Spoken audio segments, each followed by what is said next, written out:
Leap of Fate podcast fans. Welcome to this week's episode with yours truly, as always, Randy Silver. This week, we have a special podcast for you. I have Evan Burk on the podcast. Evan, say hi to the fans. Howdy, guys. This is something near and dear to my heart. Many of you all know out there, I'm a huge sports fan, and Evan is someone that I found over the website Podmatch, which I've talked about, and Evan is a sports guy. So let me talk about Evan, why he's on here, and how he's going to be able to enable the leap of fate, which is overcoming adversity, teaching life lessons, understanding how you can be the best version of yourself. And he's really accomplished goals that many of us out there have want to have. Who's Evan? Evan is not your typical football coach. Despite not playing football beyond high school and no network of any profession, no network in the coaching profession, Evan was on unlikely football journey, began as a fourth grade coach, where he quickly worked his way to the NFL in just 6 years. 6 years from fourth grade coach to an NFL coach. And this included the Miami Dolphins, working college for UCLA, SMU. Some of the positions he coached were the special teams, QBs, running backs, DBs, the whole gauntlet of basically special teams, offense, and defense. After spending 15 plus years working with the highest performing athletes, coaches, and teams on the planet, Coach Burk uses unique football coaching background to teach people today how to utilize the same strategies in business and life that elite players use at a world-class level.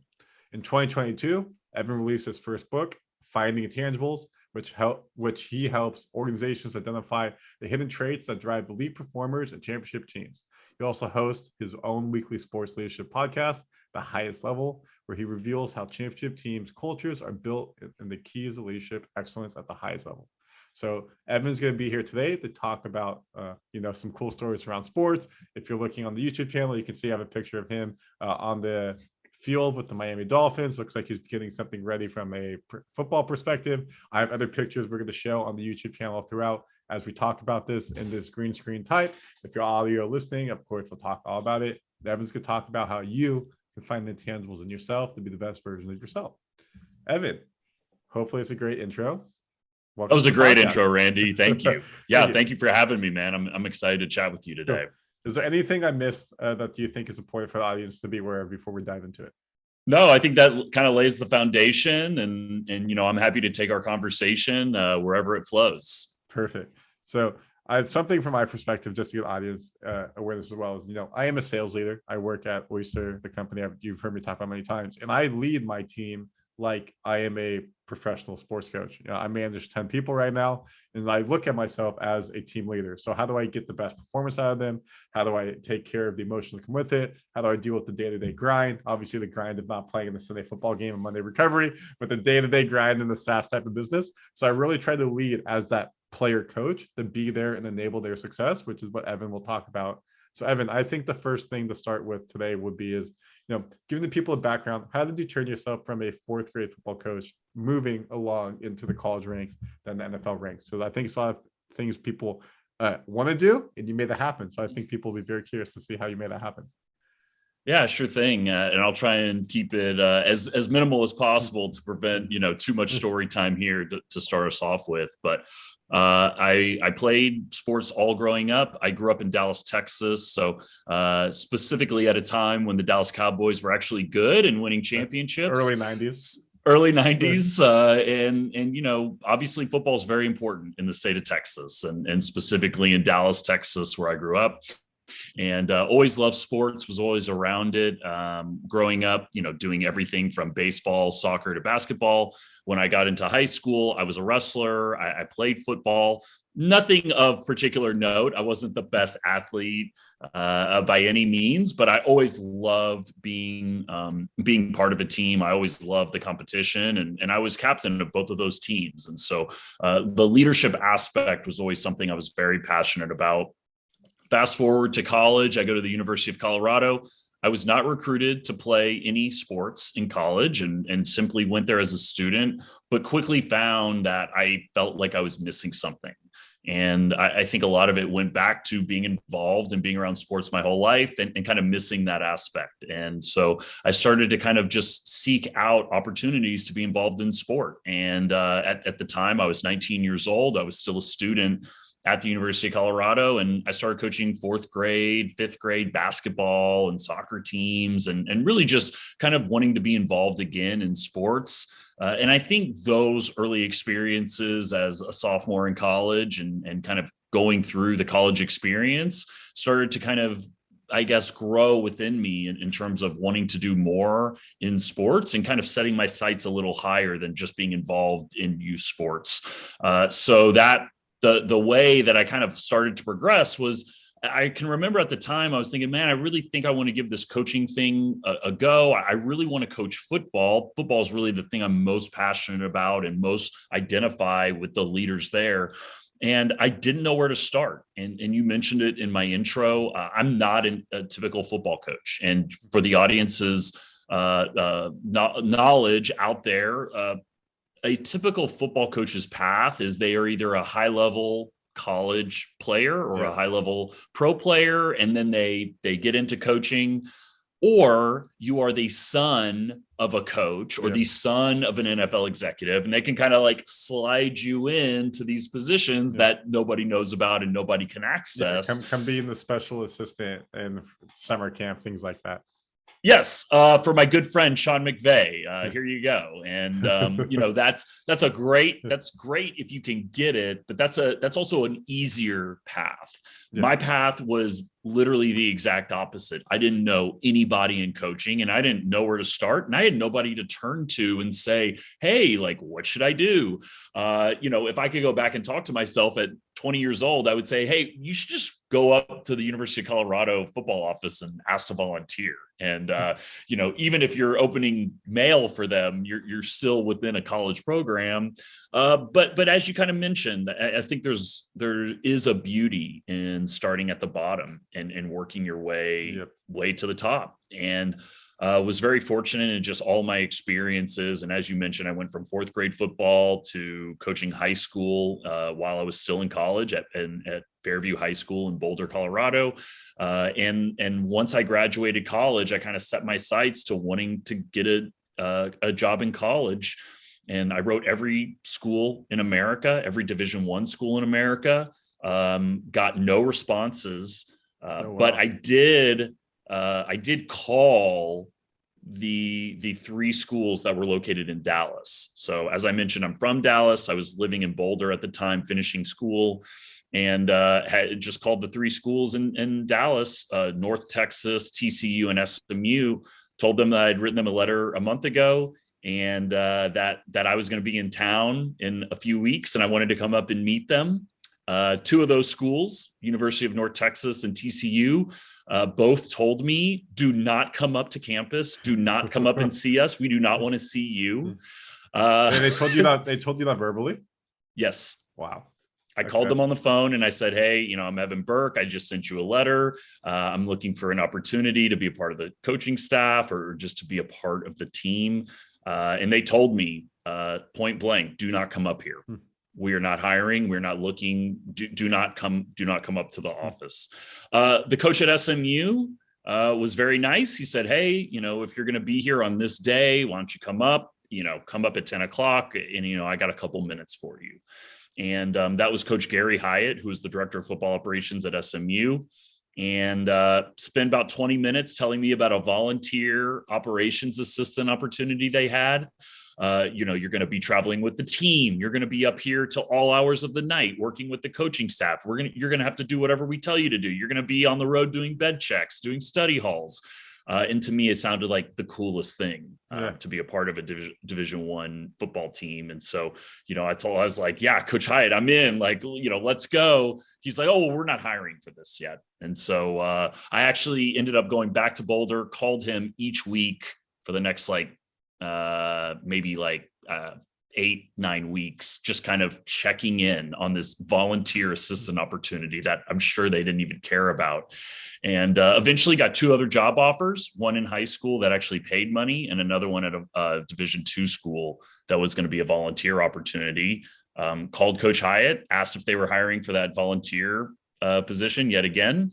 And he informed me that they were busy doing something else. And I asked him for advice. Coach Hyatt, I don't know anybody in Division I football. I want to be a Division I football coach. And I have these two job offers, one that pays a nominal salary and another one that pays nothing, but it's in college. And he was really nice. He said, Evan, if you want to be a college coach, you need to coach in college. I said, Coach Hyatt, thank you so much. This was so cool of you to, give me your time, and I'll reach out to you at the end of the season. Thank you so much. Hey, Evan, when are you coming back to Dallas? I'll be back in Dallas in about 3 weeks. Oh, you should come see me when you come back into town. So I accepted the volunteer opportunity at Colorado School of Mines. And when I came back into Dallas 3 weeks later, came up to see Coach Hyatt, which I thought was just him being nice, him kind of like keeping in touch with me. And they offered me the job to be a part of the SMU football staff in 2006. So wow, that's awesome. I'm already starting to be a little long-winded, but that was kind of my path from fourth grade football to Division I college. Yeah. I'll give you a second to catch your breath. So a couple of things there. One is, I think you just showed your can-do attitude. You could have gone once. He said no, never called him, maybe call him once or twice, but the commitment you showed the perseverance, and that's the type of attitude you want. And then two, I think something you may know that just bypassing well is like, I went to UC Santa Cruz. We're a D3 school. There's no football team. There's a D3 like basketball, volleyball, some sports, but it's not a sports school, fair enough. And I don't live life with regrets, but if I did have one regret, it was not going to a Power 5 school where I could have done what you said is go volunteer for the sports department and be able to be around the players, around the program. And that is a way, if you're not an athlete like me, I mean, fair enough, I'm an athlete, but I'm not a D1 athlete in terms of my size, to get your foot in the door, and then you make those relationships and you build networking if you're not in that type of realm of where you're a former player or something like that. So I think that's a really key thing is if you're younger out there is if you don't have the physical attributes to get into sports, how do you find the network around there, and how do you put yourself in the volunteer opportunity and show the will that you have the ability to still be around those types of people or that type of environment? Yeah, I mean, 100%. And, it's really interesting because I kind of, in my mind, I wasn't really thinking of it in terms of like next steps. It was just like in that moment, I didn't know anybody else. And so it just made sense to me to like, let them know that I was still interested. Funny how kind of maybe starting with that type of intention kind of tends to lead to some good things. And I've seen it time and time again in my career. Yeah, I'm sure. And then we'll let you continue the stories like that. You pass that forward. It's like people probably reach out to you. It's like, oh my God, like you work in the NFL, you work in college. How do I follow in your footsteps? And you're like, you know what? Someone gave me a break. Let me see how I can help you. And it's just like passing it on to the next person. Yeah, I'm really passionate about that. And anybody that cold reaches out to me or DMs me, like I always have, I'm almost like, yeah, I don't want to DM you. Like, let's have a phone call. Like, are you in Texas? Should we meet for coffee? So yes, I'm very passionate about that, and definitely, had people that supported me on my journey and always want to support others on theirs. Love that. So then to continue with your story, so you got the opportunity to work for SMU. Take us through that. What was the stuff you did there? What was it like to be around the program? What were some of the pitfalls and some of the highs, the lows that you learned, and continue on moving forward through SMU to UCLA and Miami? SMU has a really interesting history. In the early 80s, SMU, this small private school in Dallas, was the winningest program in all of college football. Had some Hall of Fame players on their team, Eric Dickerson, of particular note. And they were quickly embroiled in a scandal, exiting out of that early 80s, kind of dominance. And there was a 30 for 30 about that. It was really good. It was really, really good. Yes. Yeah. They were filming that while I was at the end of my time there at SMU. Cool. And it was really neat because obviously SMU had like this like extreme peak in like the late 40s and this other extreme peak in the early 80s and literally kind of like nothing else of significance really for a long period of time. So the time that I got to SMU was going on 25 plus years of losing from that death penalty. And to give you an idea, I grew up 5 minutes from SMU's campus, and I had no idea growing up that they were a Division I football team. That's how insignificant and They like were. how just like off the radar they were at that time. Yes, the Cowboys were competing for Super Bowls, but like usually you know of like another Division I school like in your Yep. city. So just to kind of highlight that SMU was really not even on the national radar for sure, and they weren't even on like the radar in the city of Dallas. So I was there at a really interesting time because the staff that was there, Phil Bennett's coaching staff, had kind of built the team up to a certain point. And the first year I was there, we were 6-6. It was the first year they didn't have a losing season in like Bowl 25 eligible. years, bowl eligible, but didn't get the bowl invite. Mm. And it was almost like it was a really interesting learning experience because I was seeing it from my perspective, and I was seeing how we were kind of like putting things off in anticipation of getting the bowl nod, and then like that ended up catching up to us like the following year. And in my second year there, 2007, we were 1-11. The whole coaching staff was fired. And I'll just note real quickly, so my first year there, I was passing out Chick-fil-A's. That was probably like my main duty. I was an ops assistant. As I said, I was doing whatever they asked of me. I was really just learning the type of commitment and what it took to be successful as a coach. Mm-hmm. And then the second year, I was promoted into a video grad assistant role. I was really doing a lot of the same things, except that I was now going to school and getting paid a little bit of a stipend. And then that whole coaching staff was actually let go at the end of that 2007 season. So we went 1-11. It was that staff's, I think, fifth or sixth season at SMU. And it was just time for a change in terms of the direction of the program. I didn't know this at the time. More often cases than not, if you are on a staff that gets fired, typically nobody is kept from that staff into the next one, right? I know in like professional or corporate organizations, like, you might fire a let go of a sales manager, but like, you're not going to let go of the whole sales team. Sometimes they just need a new manager. That's not the way it is in high level college sports or the professional sports realm. Oftentimes everybody's leaving. Everybody's going to be asked to leave the building even before the new coach comes in. So I didn't realize this. And again, I was in video technically. So all of the coaching staff had been asked to leave. Basically, the only people in the office were the secretary, the director of operations, and then myself. And, just hanging out every day, like doing what's asked, but like kind of waiting for the next coach to show up. Coach June Jones, who was the head coach at Hawaii, and they had just had like their best season in their program's history, was hired at the very beginning of 2008 to be the new head coach at SMU. And when he showed up, they needed someone to go pick him up at the airport. That was me. And then when at the end of the day, he needed to be driven to the townhouse that he was staying in, I was the one driving him to the townhouse. And then, during the day, like when they don't know where anything is, they're turning to me and they're asking me to do these things. And it just kind of like slowly happened where I just like quickly ingrained myself to that staff as like an indispensable piece. And had the opportunity to stay on and actually get promoted into an on the field role. So in 2008, I was working with the running backs and the special teams. And then in 2009, I switched over to defense and worked with the defensive backs, and just a really special time. I always like to note this because it comes up a lot in my coaching and speaking.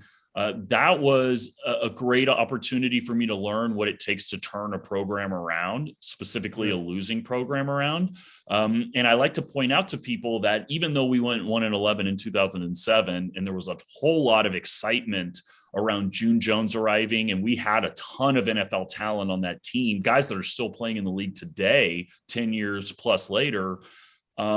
We did not have immediate success. We went 1-11 again in the first year of the June Jones era. So back-to-back 1-11 seasons.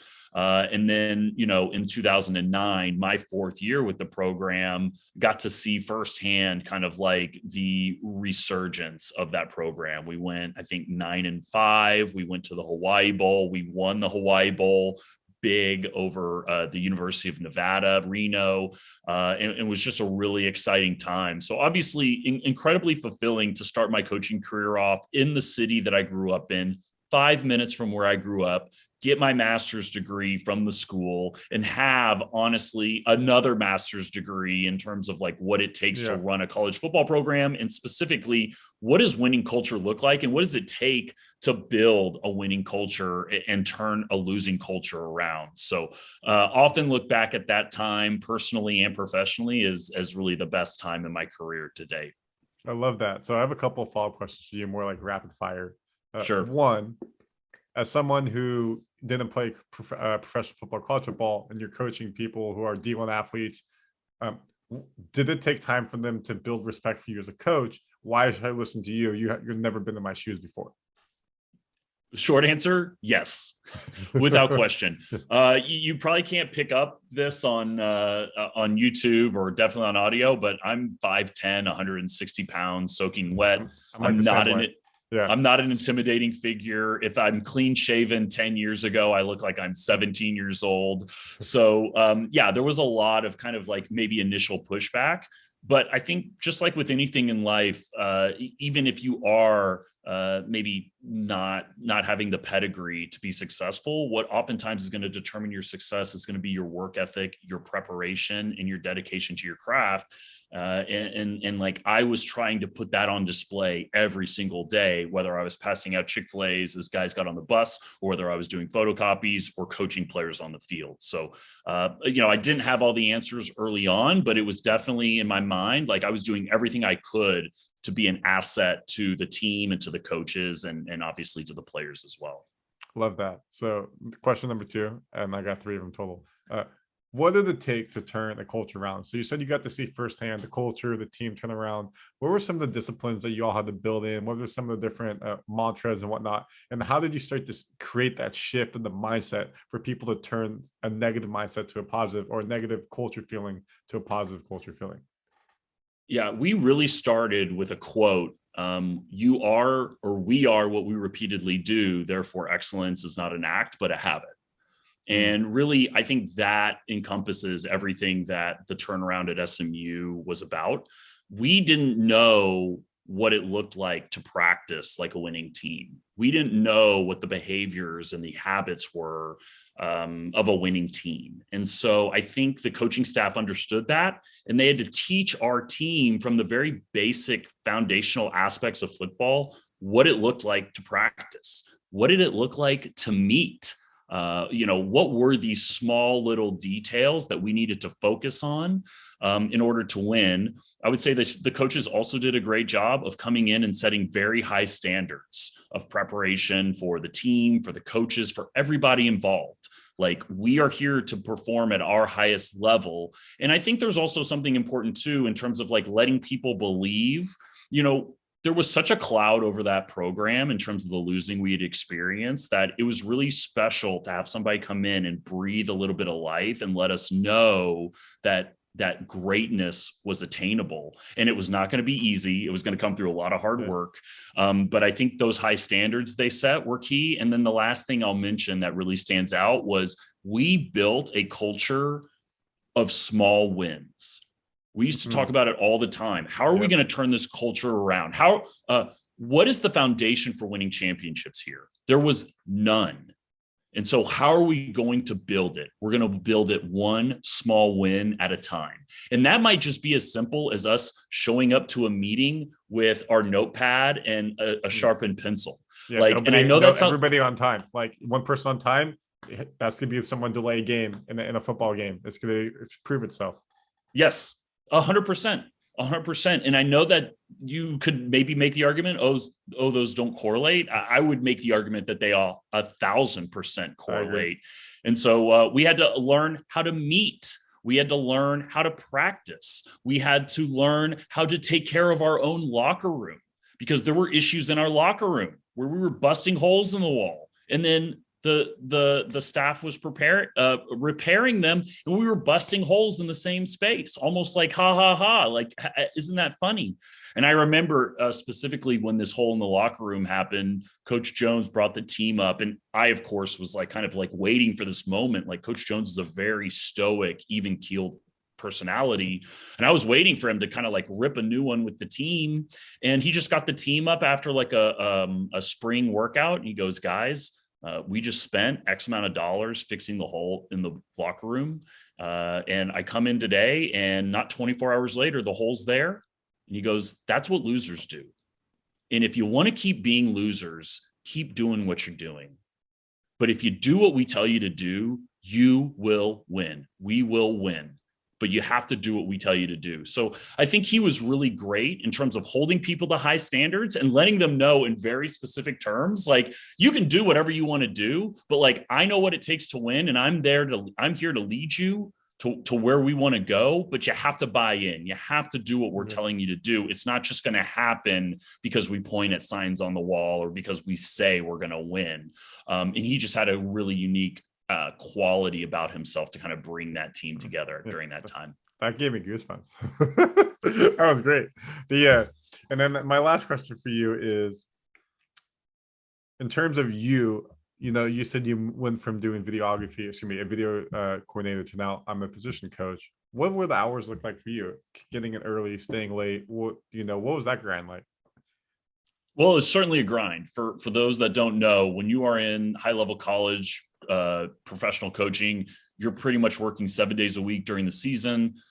Even during the off season, you might be working 6-7 days a week. And those days, in particular in season, are anywhere from 12 to 16 hours, are not uncommon. So it is a very intense lifestyle. I think early on with the first coaching staff, we would meet typically at 6:30 in the morning. And then we would probably be there till, depending on the day, maybe 10 o'clock earlier in the week, maybe around like 6 or 7 later in the week. Coach Jones actually practiced in the morning. So that meant that I was getting to the office at 5 o'clock because I had so much to do to prep for practice each day. So I was there from 5 a.m. to usually around 6:30. And then I actually went at 6:30 over to the school because I was doing my graduate degree. Yep. So then I was there from 6:30 to 9:30. So those were very, very long days. But again, kind of like was teaching me at that early moment in my career, like the type of commitment and dedication that it takes to be successful. So suffice it to say, very long days are typical, especially during the season. Yeah. I'm sure when the record's 1-9, you're like, why am I doing this long days? The end game. But the segue is that second year you guys went 9-5. So to continue the podcast forward, I want to talk about the next steps of how you moved yourself from SMU into the NFL or UCLA, whichever came first. Sure thing. So the next step was I knew I wasn't coming back to SMU after that fourth year there. As I said, I got my degree. I'd been there for a period of time, and I turned my eyes to trying to get a job in the NFL. At this time, I had a very minimal network. I didn't know anybody in the NFL. I had maybe worked with 15, 20 coaches at the time. And I didn't know how to go about accessing the NFL level and getting a job there. So I kind of had a moment where I was like, okay, I think I have an idea of like how I can separate myself. Now, I think also important to point out, I was very self-aware of who I was and who I wasn't.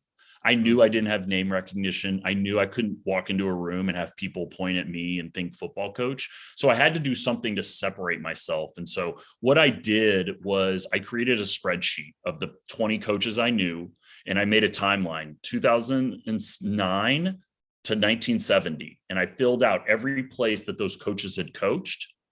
And then conversely, I made a spreadsheet with every employee in the NFL, every coach, every GM, every player personnel person, every scout. And I did the exact same thing, 2009 to 1970.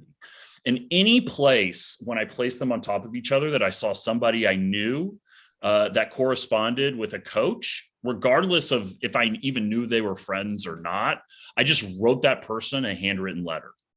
So, hey, Coach Smith, I'm Evan Burk. I'm here at SMU. I coach with Coach Jones. He says great things about you. I'm going to be at the Senior Bowl next month, and I'd love to buy you a beer and get your advice on getting a job in the NFL. I hand wrote every single one of those letters on SMU letterhead and stapled my SMU business card, to the upper right-hand corner. And I sent all those letters away, and I got 12 responses from those letters. And from those 12 responses, I ended up getting 3 job interviews. And from those 3 job interviews, I got the one job offer with the Miami Dolphins. So, that was kind of the thought process and the strategic thinking that I was going through to kind of separate myself and put myself in any position I could to just kind of like find somebody that was going to respond to those handwritten letters the way that I would likely respond to those handwritten letters. So it was a very exhaustive process, but obviously worked out. So one I'm very proud of. I'm gonna give you applause. This is very intuitive, and like we talk about, like nowadays, like you got to use like from a sales, let's say a company background, like LinkedIn, ZipRecruiter. It's just a numbers game. You put a numbers game just in terms of the handwritten letters with the NFL stratosphere that you had. Yes. Yeah. And I mean, listen, I didn't know what I was doing, but I kind of had an inkling that like, okay, well, if I'm going to do this, I can't just turn to a dad, or I just can't turn to the coaches I've coached for or played for. I've got to do this on my own. And I think that really helped me too, because I was looking to myself to make this happen. I wasn't counting on other people, which I think, much reflects how you become successful in life, regardless of what avenue or highway you're on. Yeah. And so once you made that once you made that jump into the NFL, what was that like? The pros, the cons, the differences, the grind, all of it. Yeah, the grind was there. I mean, it is a very intense atmosphere. It's a very intense environment that you're showing up to every day. The stakes are always high. There's not a lot of friendly banter going on. Yeah, there's some of that, but you're there to win. And like, if you don't win, it's not fun. It's cutthroat. And, same thing. It's a very intense, like, commitment you're making in terms of time. I think like the NFL in some aspects is maybe a little more lenient on time. College, not only are you coaching at a high level, but you're also recruiting at a high level, which takes a lot of time. In the NFL, it's a little separated. So you may not have the intensity day to day as you do in college, believe it or not. But like the fact remains is that like, if you have a 8:00 meeting in the morning, like you need to make sure you're prepared for that. And like, it's not something where somebody's going to come put their arm around you and be like, hey, Randy, come on, we really need you to step it up. Like, if you can't cut it, like they have no problem replacing you at the drop of a hat, especially if you're nobody's son. If they don't know who you are, if you're just like the guy who they're looking at, like, how did this guy get in this room? And I always felt that in my career. It was never said to me, but it was something that I felt that like, that's how people looked at me. And so what that did was that made me put that time and preparation in and like make a promise to myself. Like, I'm never going to be the one that's caught unprepared. Like, I'm going to over prepare for everything. It just so happened I got into the NFL as a video intern, and I was hustling from the moment I got there. I was trying to build relationships. I was trying to build alliances with different people that I saw that were my people. And I was trying to find who my people were in that building. And so like, I was asking people constantly, like, what can I help you with? What can I do? I was there at a really interesting time because 2010, the NFL had literally just switched from, I guess you would call it like analog tapes. So they like actually had tapes that they filmed practice in the games with. And in 2010, they had made the leap to digital. So what this meant was that the role that I possessed that used to have 12 hours a day of like manual cutting up a film and like different like films that come in, you've got to like take a 1 hour film and cut that into like 59 different plays. you didn't need to do that anymore because of digital, and digital basically cut out 95% of the work that this role that I went into had, which gave me a ton of extra time. That's great, but I wasn't there to coast. I was there to dominate. And so I was constantly looking for opportunities, and I ended up getting my opportunity leading into the first week of the preseason, where I was talking to a special teams coach, and he was like, "Hey, I need help with this. Can you do this for me?" And it's like, I had waited 6 months and probably, in actuality, 6 years for somebody to ask me that. And so the moment I was asked to do something, it's like, I put everything I had into that moment. And then when I took that report that was asked for to that coach, it was almost like he understood. He was like, "Oh, like I can give you things to do. Like, you're a coach. Like you're not a video guy." And that obviously took a lot to get over. But once I got over the hill with that one coach, then it was like I was with the special teams the rest of the season. So, again, just it's a very intense environment in the NFL, but I just was always constantly trying to be a valuable asset to any team I was a part of. And obviously it was no different when I was in Miami. Awesome. So it sounds like you had to prove yourself, because they had those preconceived connotations of what the role was. You're like, okay, well, here, that's easy for me. I can actually get it done for you. But it took the time and the effort for you to really prove yourself. It wasn't just something you walked in to open doors, come join us. Totally. It's totally not. And I think, you kind of I think you said that very well. It was nobody in the video office had ever been upstairs trying to help the coaches. But nobody with my type of background had also had that role before. So, I think early on, and I have to give my boss a lot of credit, Bob Hack, who's the video director there. He kind of knew what my background was. I was not shy about who I was and what I could do. I also let him know, don't let my coaching fool you. I'm here. I want to be a part of the NFL. I want to be a part of an NFL team. I'll do whatever you ask me to do. And my first commitment was always to that role, but it just so happened that within that role, in the evolution of the way that, the digitization of everything was happening, I had a ton of extra time. And Bob Hack was really great about giving me the opportunity. Once I started working with special teams, I told him, I was like, "Dude, I'm going to be doing this with special teams, but I want you to know, I'm not going to leave you behind. I'm always going to take care of what you need me to take care of first before I go work with them." And, that was just kind of that's part of who I am and my character. I'm not going to leave him high and dry. He got me in the building in the first place. I'm not just going to leave him within the first 5 months. I made a commitment to that season, and, that he could have totally reacted in a totally different way to me working outside of the video office. And I'm sure a lot of people would have reacted that way, and been very, made decisions with a lot of ego, but he showed a lot of compassion towards me and my journey, and obviously gave me an incredible opportunity to work both in video and with the coaching staff while I was there. I think one of the more famous coaches in a different sport, NBA, Eric Spoelstra of the Miami Heat, same city, he started out in the video backroom staff for them. And look where he's been the Heat coach for 12 years now, 13 years, championship, championship. So it shows Hall of Fame career. Yeah, there you go. Yeah, you should have a couple of Super Bowls at this point. Well, thanks. I'll get on that. I'm working on it. Okay. Yeah. But so I think the purpose of sharing that story is shows when you have the commitment, and yes, you may have the talent and you think you should be somewhere else, but if you prove yourself in the role you're in, you're going to find the opportunity at the stretch assignments where you can show the true breadth of what you can do, which is what you did.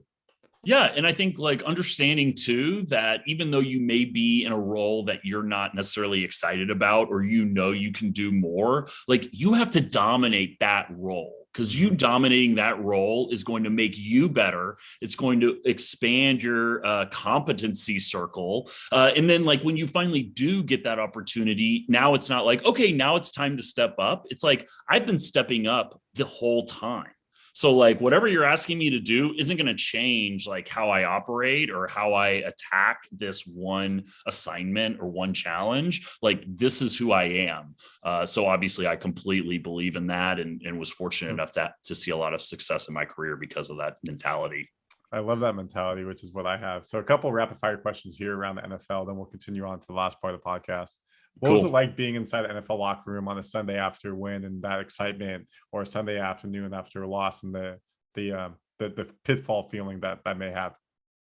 You cannot replicate it. Cannot be replicated. There's an incredible amount of juice that is associated with being in those locker rooms, with being on those planes, flying back to Miami after a big conference win. You cannot replicate it. It is an incredible feeling. Obviously, everybody has their own personal motivations and what you're striving for, but like they're also, to achieve what you want personally, like you have to give up the personal success in pursuit of the team success. And anybody in that room's personal success will come from the team's success. So like there is like this team feeling when you win. Like, yeah, the younger players that haven't been paid yet, like they want to be associated with a winning team so they can eventually get paid. Same here. I'm a young coach. Like I know us winning benefits my career. So there's just an incredible amount of like excitement and juice associated with being in those locker rooms, and particularly on those plane rides back, right? Because like, you know, you kind of are treated like royalty in a sense. But you also mentioned the pitfalls, and like as high as the highs are, the lows are crushing. And this is why specifically in sports around like coaching, like mental health, and I know it's getting a lot of attention right now, as it should, but like it needs to also go to coaches as well, because I think like coaches do not do a good job of like taking care of their mental health. You know, a coach's job, specifically a head coach on a Sunday, is to make decisions. And like it's been proven, study after study, that like sleep contributes to making better decisions. And what does every coach in the NFL and in high level college do? They like deprive themselves of sleep. You know, I was just describing what my schedule was like at the facility. So if I'm working 5 to 10 every day, like that's not even enough time. That's not even enough time to get like a full night's sleep, let alone like I have to drive home, I have to eat dinner, like I have to hang out with my girlfriend. And like, so like there is no time to like take care of yourself. And that is an area that I think all coaches can improve on. But to that point, like the losses can be that much more crushing. And like, that's why it's also important to like take care of your mental health, is because like you can feel like the whole world is like coming down on you at times. And, you know, everybody's fighting their own battles. And I've fought those too in my career, where it's been like, you know, what am I doing this for? Why did I make this decision to come here?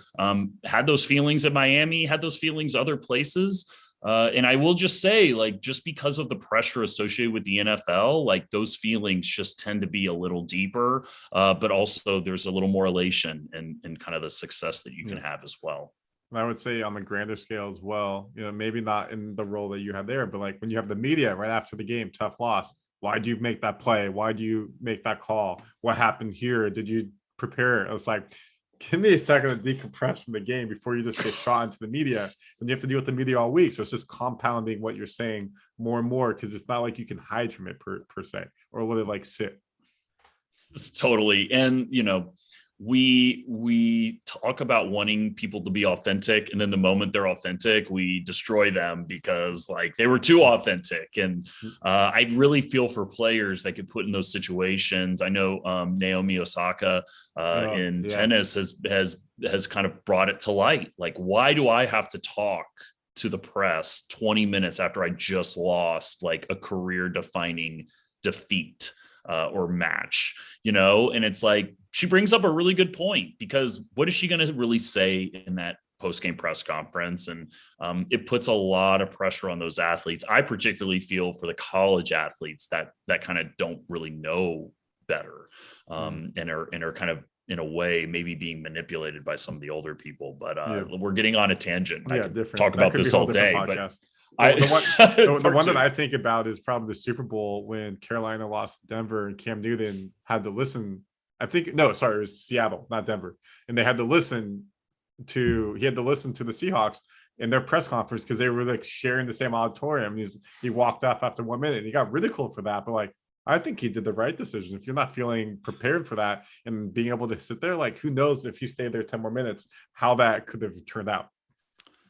Randy, I mean, like it's insane. I'm a huge nerd. I listen to these press conferences. I have going back to like 2003, listening to coach press conferences after games.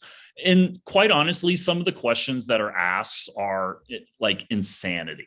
That, you know, you're sitting up there with a teammate or they're asking you about your job security. And I mean, like, what do you expect them to say? You know, it's not anything like, hey, Randy, like, what was your intention coming in here today? It seemed like you guys were just off kilter a little bit, or something that's actually trying to like get something for a story. Some of the questions are just like, oh yeah, how disappointed are you in Evan in his performance today? It's just like, do you think they'll let Evan's you go my tomorrow? teammate. Yeah. Do you think they'll let you go tomorrow? Yeah, I expect to get fired tomorrow. Cool. Bye. Yeah, nice knowing y'all. Yeah, I like the Marshawn Lynch one. I'm just here not to get fined. That's what I say on a daily basis. Believe it or not, he might be one of the best in dealing with the media, as we're all aware. Cool. So I got one more question here, then we'll kind of wrap up. I almost feel like we need to do part two because this took much more time than I expect. I'm enjoying this so much. The in terms of the NFL highlight, was there a particular player that you just stood next to, you were starstruck? Obviously, ideally in the role you don't feel starstruck, or a particular play you saw or player that's on the field, you're like, that dude in the class of a different class of people? So I think like the player that I've really looked up to over the last 20 years is Tom Brady. So kind of like walking in Miami. Yeah. Yep. And walking in the tunnel with him and just, you know, obviously look, like I'm a fan, but I'm not a fan. Like, I'm not going to walk up to him and be like, oh, hey, Mr. Brady, like, don't pay attention to my, Dolphins Miami Dolphins logo. I just want to come high five, like I'm there doing my job. But you can't help, but, at the time, this is 2010, he's the best player in the league. He just came off the MVP season. This is also like long hair, whatever, Dolce & Gabbana ad, Tom Brady. So, he was just like at a different level. He was really kind of honestly playing probably the best he ever played. And he was somebody that I just kind of like sat back and was like in awe of. I think also on the Dolphins, we had Brandon Marshall, who is just a physical freak, in terms of wide receivers for all the football fans out there. Wide receiver that's 6'4", 220 pounds, and that has like could jump through the roof, all of the athletic skills. I mean, he was really a physical freak. Jake Long was also, he was the number 1 overall draft pick for Miami. I think he was like 6'9". I mean, he was like a monster, 6'9", 340. And he looks slim when you're standing there next to him. I mean, really kind of those two guys stood out. Also, Bill Parcells was a coaching icon of mine that I looked up to for a long time. He was the Dallas Cowboys head coach while I was, early in my college years, and always looked up to him. And he was the vice president of operations when I was there in Miami. So that was really cool. And kind of, I was probably more awestruck to see Bill Parcells in the hallway than I was to like, walk down the tunnel with Tom Brady, believe it or not. But those were kind of the players and people that stood out to me. I love that. And I actually think, Evan, if you're okay with this, can we do a second podcast recording? Yes. I know that we said that we had time almost at the 6:30 central mark for you. So I'd actually like to pause this here, because I think this is a good part. And I really wanted to get to the second part of the podcast, talking about what you're doing today and, inspiring people, speaking, because I think that's a very important part. So I'd like to actually pause here, end the podcast here. I'm going to set up a second time for so we'll do a 2-part podcast, and we'll dive into the second half of the podcast, which will be around, the last part of this and how you transition to more of the second role, what you're doing today. Is that good? Yeah, that is fine. And I apologize for being long-winded. No, this is my fault. I've done a bad job of pacing the podcast because I've had so much fun talking to you and doing this. So this is perfect. This is what I love. So is there anything else, just as I wrap this up then, for the audience, just to kind of clean off this part to have a smooth transition for the second part? No, this is, like you mentioned, was very fortunate in my experiences in Miami, and, coaching at the highest level is great in terms of like your career and kind of like what you want to do. But I think oftentimes like you get to the top and you kind of like have an insight into like what it takes to be at the top at some of those levels. And it kind of maybe lets you know what you really want out of life and out of your career. Cool. I think that's a good segue. So before we get to the second part, Evan, if people want to find you, how can they find you? You can find me on any social media that I can keep up with at Coach Evan Burk. Burk is spelled B-U-R-K. You can find me on my website, coachevanburk.com. And, you had mentioned in the intro, my podcast, The Highest Level Podcast, is available on all platforms. And also my book, Finding Intangibles, is available on Amazon. Awesome. All that will be in the bio of however you're watching, listening. This is the Leap of Faith podcast. So I'm not actually going to do this half with you because this is part 1.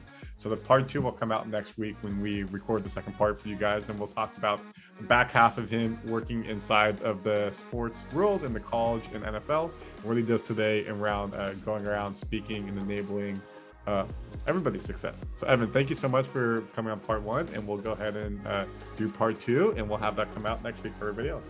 So thank you. Looking forward to it, Randy. Everybody. Thank you for coming on. This has been so good.